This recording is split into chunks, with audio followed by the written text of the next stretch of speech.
come and tell me how it was killed. If you understand the essence, tell me how it was kept alive and educated. And this is the way of feed, even in the way we are treating animals.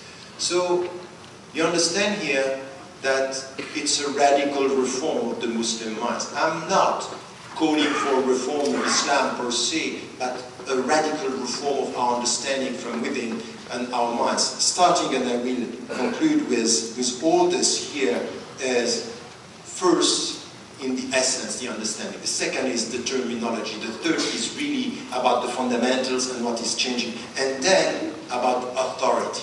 We really need to call the Muslims to be much more involved in the process. Stop blaming the West and stop blaming the scholars and stop victimizing. The victim mentality is the first obstacle to any kind of reform.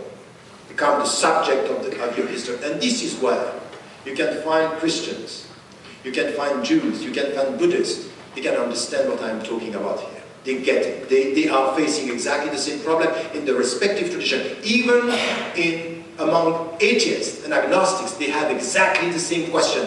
How are we going to deal with applied ethics in our time? How are we going to be effective? Not to be sitting in the room one night and being perceived as dreamers. Because very often when we speak about spirituality and religion, we speak about peace and love.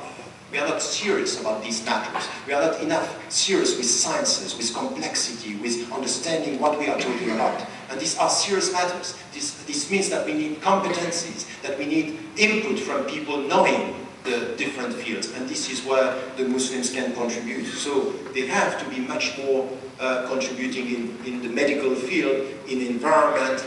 Something also that I'm always saying, in the book, what I believe I'm saying to the Muslims, you know that you need to be more creative. And you know, the Islamic civilization, we are so proud of what happened in Andalusia, with these so beautiful mosques and this architecture and all that. How is it, why is it that when we speak about our creativity, we should come back to Andalusia? And there is not enough to show in our contemporary world. Where is the Islamic creativity? Where is the Islamic creativity telling to the people, poetry is Islamic, beauty is Islamic, because God is beautiful and He likes beauty. We have this in our tradition, and we are pushing our young Muslims today to only speak about, you know, be a good doctor, mainly a medical doctor, be a good engineer. That's all fine. But we need be a good writer, be a good novelist, be a good poet, be a good produce movies. This is creativity. It means that it means something. We have to come back to this. But you know why we are not going back to this? Because there is a lack of confidence. It's as if this is a forbidden area. It's not us. And I would say that this is where we have to reform our understanding of our religion. And by saying this, let me end with one note. It might be that you are looking at this, and Muslims from within, they can understand the challenges and they have to be involved. In my book was understood as a kind of a critical take on Muslim scholars. And in fact, it's not this at all. It's much more a call for the ordinary Muslims to be much more involved in the process. You will have what you deserve. If you are not involved in the process, and especially with American Muslims or European Muslims or Muslims living in the West, you get the education, you get the knowledge, you get the technology. You have to be involved in the process, not to be passive and saying, I can't do it. At the end, what is the meaning of our life? To change the world for the better? Yes or no? Are we involved in this process with our faith or our principles? And this is something which is important, a call for ordinary Muslims to be much more involved in this. And all the students that are here to take this critical thinking and to be involved. But it's not only that. It's also something which is important for me it's a call to our fellow citizens. The non-Muslim Americans and our fellow citizens are coming from all the traditions. It's really to understand the complexity of what I'm talking about. It's a struggle, it's a construction within Islam. But you also should be involved in this discussion. You have to understand the complexity and to stop accepting what is spread around by simplistic media coverage. We can't ask our fellow citizens be open-minded, try to construct something new, and at the same time we have very simplistic judgment. And I'm always saying this is where I think as a witness of my faith, I can contribute to the West. If I'm here, it's my contribution. It's this critical thinking, it's this give and take, this critical dialogue which is important. But we want fellow citizens to be open. We want fellow citizens to be ready to know, to be ready to be challenged, to be ready to enter into this discussion, to be ready to know more about the complexity of the other, and to stop the very superficial judgment. And Islam is not a problem to be solved.